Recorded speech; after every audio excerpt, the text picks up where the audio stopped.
제가 유난히 새벽 예배나 설교를 할 때 막 이렇게 업돼 가지고 말이 막 빨라지고 막 그렇게 되는 것 같아 가지고 이게 잘 안 고쳐져서 하나님 앞에 기도를 했습니다. 하나님, 제발 말 좀 천천히 하게 해주세요. 우리 성도님들 알아듣기 힘듭니다.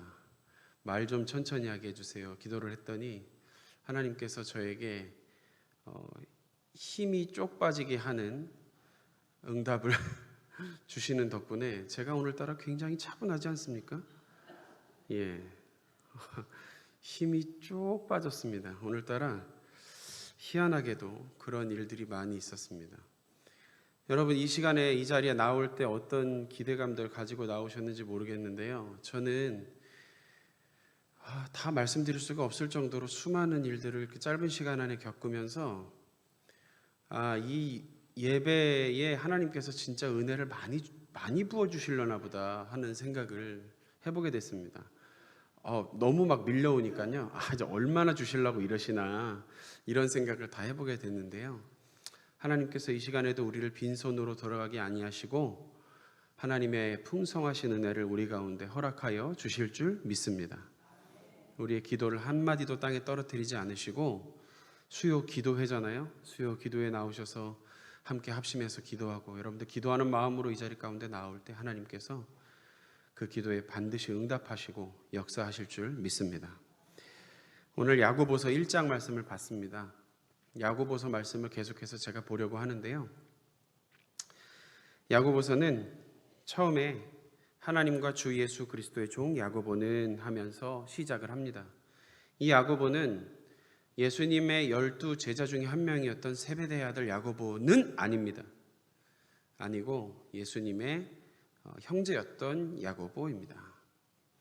그럼 예수님의 12 제자 중에 한 명이었던 세베대의 아들 야고보는 도대체 뭘 하고 예수님의 혹시 백으로 된 거냐, 이렇게 성경을 쓴 거냐, 이런 오해를 불러일으킬 수 있습니다만 예수님의 제자 중 한 명이었던 세베대의 아들 야고보는 주를 위해서 목숨을 버렸습니다.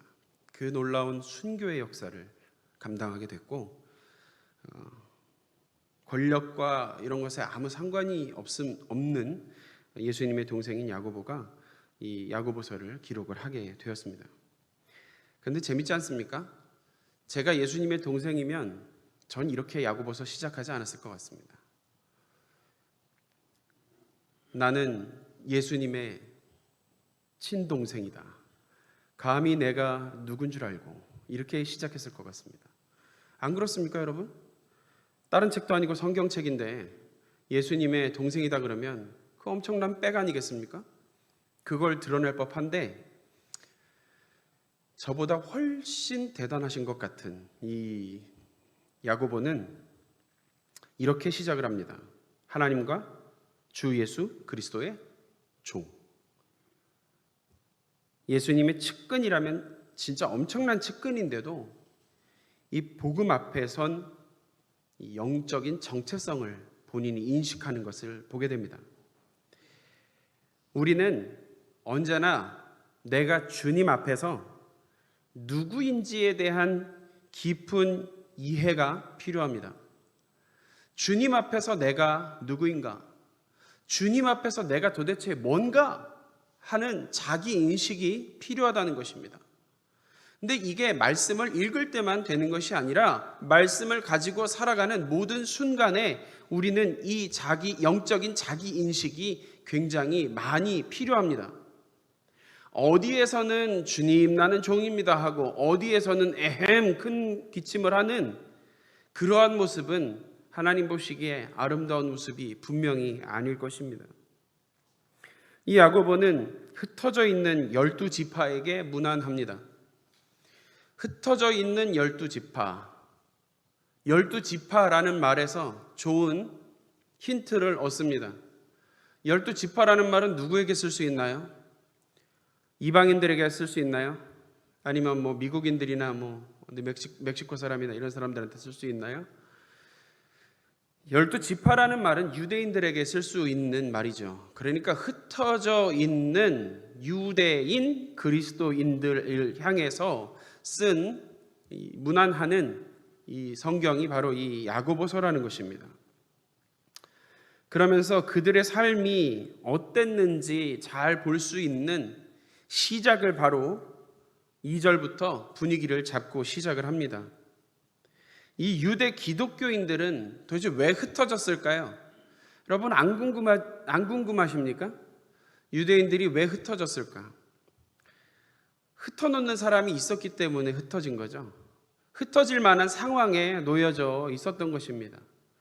유대인 크리스찬이라는 것은 예수 그리스도를 믿는 사람인데 예수님을 못 박은 자들이 유대인이기 때문에 유대 사회에서 예수 그리스도를 믿는 자들로서 살아가는 일은 상당히 녹록지 않았을 것이고 유대 사회에서 그들은 제외되는, 열외되는, 거의 추방에 가까운 니들 절로 나가 하는 수준으로 그렇게 할 거면 율법 안 따르고 예수 그리스도를 믿을 거면 구세주를 믿을 거면 너네 나가 할 정도로 그냥 외면당할 수 있는 그러한 외로움과 어려움과 힘든 시련들 가운데 놓여져 있는 사람들이 바로 이 야고보서의 수신자인 유대인 크리스찬들이었을 것이라는 것입니다. 그냥 그들은 정착하지 못하고 흩어질 수밖에 없었고 여기저기로 흩어진 그 유대 백성들은 그 자체로 고난 가운데 거하는 중이었습니다. 사실 또 그렇습니다. 예수님이 십자가 위에서 빰빠밤 하고 슈퍼맨처럼 팍 나타나가지고 못을 팍 빼고 앞에 있는 로마 병정들을 막 다 주먹으로 날려버리고 막 이런 정도로 힘이 있는 모습을 보여주시는 것이었다면 유대인들 중에서 믿지 아니하는 사람이 없었을 것이고 상당히 사회적으로나 민족적으로 봤을 때 성공한 리더라고 인정받았을 텐데 예수님은 힘없이 유대인들에게 못에 박혀 십자가에 못 박혀 죄도 없으신 분이 죄인 취급을 받으면서 돌아가셨다는 말이죠. 그러니까 사회적으로 봐도 지금 이 유대 크리스찬들은 실패한 리더를 따르는 그야말로 정말 니네 왜 그러고 사니? 라는 말을 들을 수밖에 없는 그런 사람들이었다는 것입니다. 이들의 상태를 묘사할 때는 편안한 단어, 좋은 단어, 화려한 단어를 쓸 수는 없습니다. 쫓겨나서 집도 절도 없이 흩어진 상태이기 때문에 그렇습니다. 이 사람들은 여러 가지 시험 가운데 놓여져 있었습니다. 여러분 이 시험이라는 단어 여러분 시험 들어보셨습니까? 시험 들어보셨습니까? 가끔 농담으로 마이크 테스트 할 때 이런 말을 하죠. 마이크가 시험 들었습니다. 하나 둘 이런 말들 이렇게 농담으로 하기도 하는데요. 이 시험이 왜 힘든 줄 아십니까? 이 시험이 왜 힘드냐면 언제나 우리의 예상 바깥의 일들이 우리들 가운데 다가오기 때문에 시험이 오는 것입니다. 그리고 또 한 가지로 정해져 있는 시험이 오는 것도 아니고 성경에 나타났던 시험들이 나타나면 좀 대응하기가 쉬울 텐데 그렇지가 않기 때문에 시험이 더더욱 힘든 것을 보게 됩니다. 예나 지금이나 동일합니다. 지금 야고보서의 수신자인 이 말씀을 받는 자들이 받던 그 시험을 당하던 그 시절과 여러분 어떻습니까? 우리가 지금 살아가고 있는 이 시대에 우리가 경험하고 있는 시험도 여전히 동일하고 여전히 힘들고 여전히 예측하기 힘들고 대응하기 힘들다는 것이 상당한 공통점들을 발견하게 만든다는 것이죠. 여러분 예수님 제대로 믿기 쉬우십니까? 저는 이 전제를 깔고 갑니다. 항상 예수님은 제대로 믿기가 참 힘들고 어렵습니다. 가면 갈수록 예수님 믿기가 왜 이렇게 힘든지 모르겠습니다. 저희 집에만 애들이 있는 게 아닌데 애는 저만 키우는 것도 아니고 이 집도 키우고 저 집도 키우는데 똑같이 그냥 똑같은 환경에서 자랐으면 좋겠는데 왜 저는 우리 애들을 키우는 게 이렇게 힘들고 그 가운데서 크리스찬답게 애들을 키우는 게 왜 이렇게 힘든지 모르겠습니다. 고개를 끄덕끄덕 하시는 유난히 끄덕끄덕거리시는 권사님이 한 분 계셨는데 제가 눈을 마주치지 않겠습니다. 애들 키우면서 이 크리스찬답게 키우는 거 진짜 힘든 일인 것 같아요, 여러분. 저도 모르게 간증을 하게 되네요. 제가 애들 때문에 오늘 아주 혼이 쏙 빠졌었거든요. 안 잃어버렸는데 잃어버린 줄 알고 그러니까 아주 혼이 쏙 빠지더라고요.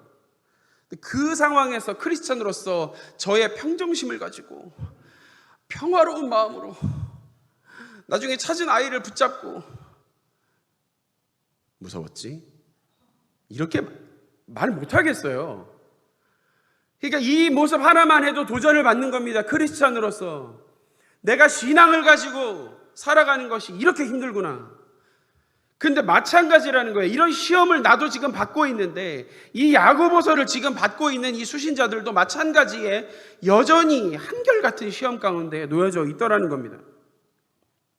믿음 때문에, 영적인 정체성 때문에 힘이 든 것이 정상이죠. 믿음의 시련 가운데 놓일 수밖에 없는 상황입니다. 그런데 여러분, 재밌습니다. 믿음의 시련 가운데 놓일 수밖에 없는 이 상황을 하나님께서 사용하신다는 사실을 기억하시기를 주님의 이름으로 간절히 소망합니다. 이들이 처해 있는 이 시련 가운데 있는 상황을 하나님께서 사용하셨습니다. 오늘 설교의 제목을 혹시 아십니까? 주보를 보시면 컨닝이죠. 오늘 설교의 제목은 유익한 시련입니다. 이런 말이 어디 있습니까, 여러분? 시련이 무슨 유익한 게 있습니까, 여러분? 그런데 끝까지 한번 들어보십시오. 이 유익한 시련이 있구나 하는 얘기를 제가 한번 해보겠습니다. 주무시지 마시고 눈 뜨시고. 우리 유초등부 애들 설교할 때 애들이 동체 잘 수가 없습니다. 조금 딴 데 눈 돌릴만 하면 여기 쳐다봐! 그러면서 막 소리 지르고 제가 그러거든요. 그러니까 자꾸 이런 말을 하면 안 주무시더라고요. 그래서 제가 자꾸 이런 말을 해가면서 여러분들의 잠을 깨워가면서 말씀을 한번 가보겠습니다. 기대해도 좋습니다. 유익한 시련은 반드시 있습니다. 2절 말씀을 보니까 내 형제들아 너희가 여러 가지 시험을 당하거든. 여러 가지, 한 가지가 아니라 여러 가지 시험을 당하거든 온전히 기쁘게 여기랍니다. 이게 말입니까? 뭡니까 이게? 근데 3절에 보니까 이는 너희 믿음의 시련이 만들어내는 게 있더라는 거예요. 만들어내는 게. 너희 믿음의 시련을 통해서 뭐를 만드시냐면 인내를 만들어낸다고 말씀하십니다. 인내.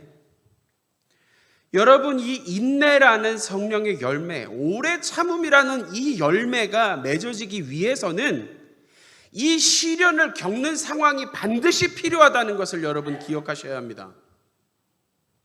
그 상황을 하나님께서 쓰셔서 내 안에 그 인내의 열매를 맺게 하시기 위해서 그 상황마저도 주님께서 사용하신다는 것이죠.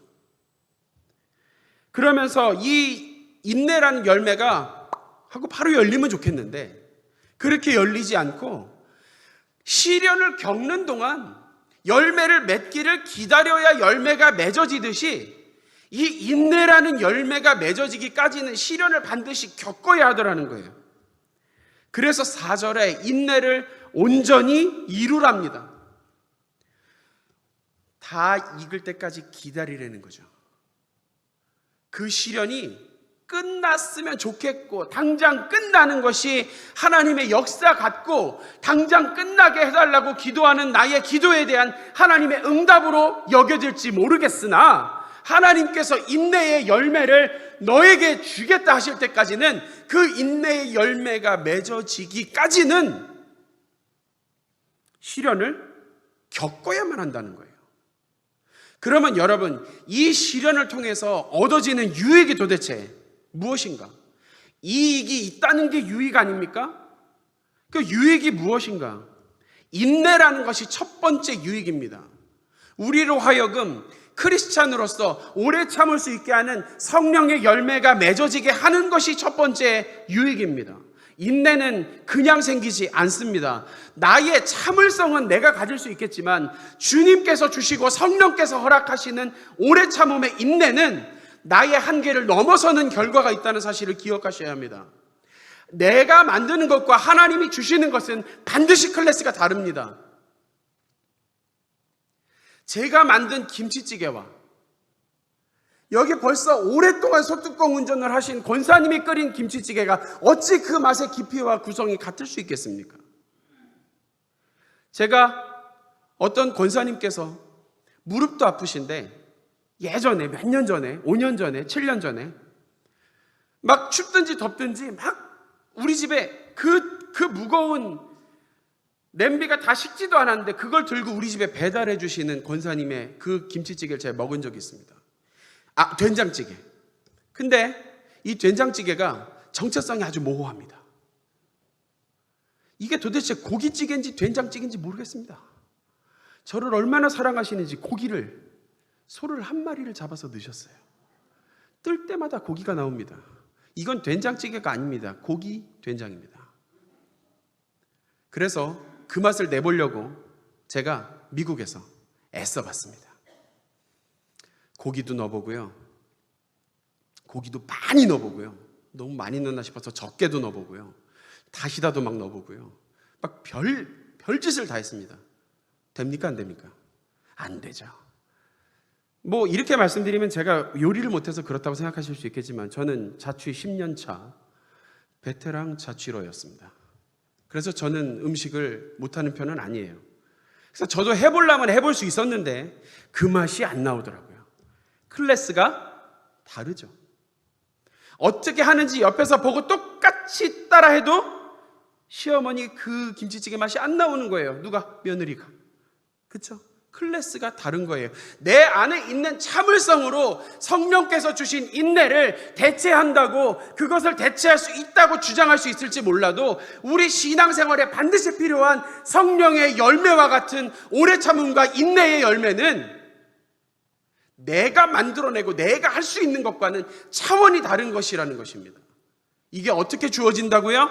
시련과 시험을 견딤으로 나타난다는 사실입니다. 참아볼 만하죠? 어떻게 괜찮으시겠습니까? 성령께서 주시는 것에 거룩한 욕심을 가지고 나아가시는 저와 여러분 될 수 있기를 주님의 이름으로 간절히 소망합니다. 세상에 있는 것, 그 욕심내기 쉬운 것들로 욕심내지 마시고요. 자꾸 욕심내면 독감 걸려요, 여러분. 욕심내지 마시고 하나님께서 주시는 것에 거룩한 욕심을 가지고 우리가 나아갈 수 있어야 된다는 거예요. 그러면 그 욕심이 내 시련과 시험의 무게를 덮으면 그때 우리 안에 성령께서 주시는 그 인내가 맺어지는 것입니다. 나는 못 참아도 주님은 참으시잖아요. 주님이 어떤 분이신지 아십니까? 저와 여러분을 참고 기다리시는 분이 주님이십니다. 그 인내가 어찌 깊이가 같을 수 있겠습니까? 여러분, 여기서 말하는 인내가 바로 그것입니다. 하나님의 것이에요. 인내를 온전히 이루라. 믿음의 시련이 인내를 만들어내는 줄 너네가 아니까 그 인내가 맺힐 때까지 온전히 이루라. 그러면요, 이제 또 어떤 유익이 있는지 보세요. 시련은 여러 가지나 유익도 여러 가지예요. 한 가지만 주시지 않습니다. 4절입니다. 이는 너희로 온전하고 구비하여 조금도 부족함이 없게 하려 함이니라. 욕심 나십니까? 온전하게 하는, 구비하게 하는, 조금도 부족함이 없게 하는 역사가 우리 가운데 우리의 영적인 유익으로 이 시련과 시험 끝에 준비되어 있다는 사실을 여러분 기억하시기를 바랍니다. 주님께서 우리에게 허락하시는 유익은, 이 시험과 시련은 이처럼 빈손이 아닙니다. 다 끝나면 뒤통수 맞은 것처럼 배신감 넘치는 그런 것이 아니라 하나님은 우리에게 신실하신 하나님께서 분명히 그 시험과 시련 뒤에 이것을 준비하고 계시다는 사실을 기억하실 수 있어야 한다는 사실입니다. 그러면 이제 5절부터 방법도 제시해 주십니다. 이 얼마나 친절하신 분이세요. 인내를 그냥 시험과 시련을 그냥 참고 견디기만 해라 그러면 모르겠는데 이거를 견디는데 꼭 필요한 것이 무엇인지를 주님께서 말씀해 주십니다. 자, 보세요. 5절입니다. 너희 중에 누구든지 지혜가 부족하거든. 제 이름이 뭐예요? 지혜만 아닙니까? 지혜에 들어가는 그 한자는 아닙니다만 어쨌든 한국말 음으로는 지혜만 아닙니까? 여러분, 이 믿음의 시련과 시험을 이길 때 나의 지혜나 세상의 어떤 화려한 인문학이나 고상한 것들을 찾을 것이 아니라 뭘 구해야 돼요? 우리에게 부족한 하나님의 지혜를 구해야 할 줄로 믿습니다. 도대체 뭘 구하고 사는가 하는 거예요, 우리가. 그러면 물어봐야 돼요, 나한테. 내가 지금까지 시험에 자꾸 넘어졌다면 내가 뭘 구하고 살았나? 도대체 내가 이 시험을 견디게 해달라고 뭘 구하면서 하나님 앞에 간구하면서 나아갔나? 하는 것들을 우리가 돌아볼 수 있어야 되는 거예요. 거울 앞에 서서 봐야 됩니다. 그러면 발견해야 합니다. 뭐가요? 하나님의 지혜를 구하지 못했음을, 하나님의 지혜를 구하지 못했던 그 시간의 부족함을, 그 간구가 부족했음을 여러분 기억하셔야 합니다. 누구든지 지혜가 부족하면 어떻게 해야 돼요? 모든 사람에게 후히 주시고 꾸짖지 아니하시는 하나님께 구하라. 어떻게 하시리라? 그리하면 주시리라. 앞에 성경책 다 펴놓으셨죠? 보세요. 앞에는 잘생긴 제 얼굴만 나오고 있으니까 성경책을 한번 보세요. 그리하면 안 주실지도 모르리랍니까? 그리하면 주시리랍니까? 주신다는 거예요. 그럼 저게 공짜입니까? 유료입니까? 공짜죠. 제가 좋아하는 공짜예요, 여러분. 그냥 주신다는 겁니다. 너희 중에 누구든지 지혜가 부족하면, 그 시험과 시련을 이기고 싶으면 하나님께서 아무 값을 요구하지 않으시고 주시겠다는 거예요. 꾸짖지도 않으시고, 아이고 지혜가 이렇게 부족해서, 이렇게 안 하시고 지혜를 주시겠다는 거예요. 어떻게 하면? 구하면. 근데 이 구하는데 자세까지 알려주세요. 와, 오늘 그냥 거저들이네요. 오늘 이거 비밀이에요. 어디 가서 얘기하지 마세요. 6절입니다. 오직 믿음으로 구하고 조금도 의심하지 말라. 하실 수 있으시겠습니까? 왜 아멘 소리가 이렇게 적습니까? 하실 수 있으시겠습니까? 하실 수 있으셔야 합니다. 믿음으로 조금도 의심하지 말고 하나님 앞에 지혜를 구하시기 바랍니다. 그러면 하나님이 인내도 주시고, 우리의 인내와 차원이 다른 하나님의 신적인 인내를 우리 가운데 허락하시고, 거기다 온전하게 하시고 구비하게 하시고 조금도 부족함이 없게 하시는 데다가 지혜도 주신답니다. 이 정도면 유익한 시련 맞습니까? 이 정도면 우리 가운데 시련이 왔을 때 우리는 박수치며 환영해야 합니다. 우리가 믿음 안에 있는 한, 우리 가운데 시련과 시험이 다가왔을 때 이런 단어 한번 써도 됩니까? 아싸 하면서 기뻐하셔야 합니다. 찬스, 기회가 왔어. 무슨 기회요? 믿음으로 조금도 의심하지 않고 하나님의 지혜를 구해서 이 시험과 시련을 주님의 뜻 가운데서 헤쳐나가고, 주님께서 헤쳐나가게 하시면서 인내도 주시고 온전하게 하심도 주시고 구비하게 하시고 조금도 모자라지 않게 하시겠다는 그 찬스가 나의 삶 가운데 왔구나 하는 그 기쁨이 있어야 된다는 거예요. 여러분, 이게 차원이 다른 거예요. 삶이. 그러니까 예수 믿는 사람이, 누가 세상에 어떤 사람이 시련이 왔다고 기뻐하고 즐거워합니까? 이 시험과 시련이 좀 지나가게 해주세요라고만 기도하는 것도 1차원적인 거예요. 여러분, 우리 좀 고차원적인 신앙생활 하길 바랍니다. 하나님 앞에 이와 같은 고차원적인 시험과 시련을 주님 주셨습니까? 난 주님과 함께 넘을 준비가 됐습니다. 이런 선포를 하면서 하나님께서 들으시기에 와, 진짜 뿌듯한 기도를 하나님 앞에 올려드려야지, 겨우 요거 얼마 안 되는 거 주님 보시기에 되도 않는 거 요거 넘는다고 요거만 넘게 해주시면 주님 내가 어떻게 해볼게요, 이러는 거는 좀 너무 저차원적이잖아요. 여러분, 우리 신앙생활에 날로 깊이를 더하실 수 있는 저와 여러분 되시기를 주님의 이름으로 간절히 축원합니다. 만약에 의심하면 7절에 아주 무서운 이야기가 나옵니다. 이런 사람은 무엇이든지 뭐든지 주께 얻기를 생각하지 말랍니다.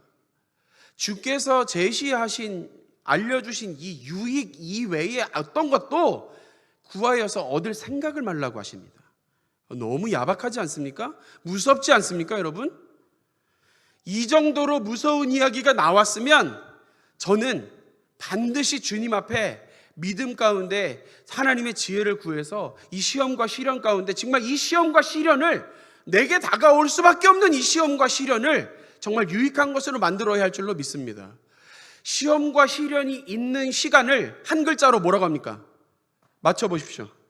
제가 뭐라도 드리겠습니다. 시험과 시련이 다가오는 시간 한 글자로 땡, 타임아웃. 삶이죠, 삶. 여러분, 우리가 살아가니까 시험과 시련이 다가옵니다. 우리가 살아가니까 시험과 시련이 와요. 그러니까 다시 말해서 이 시험과 시련은 어떤 특정 이벤트가 아니고 특정 어떤 사건일 것이 아니라 우리 삶을 놓고 우리가 여기다 반영해 볼 수 있는 거잖아요.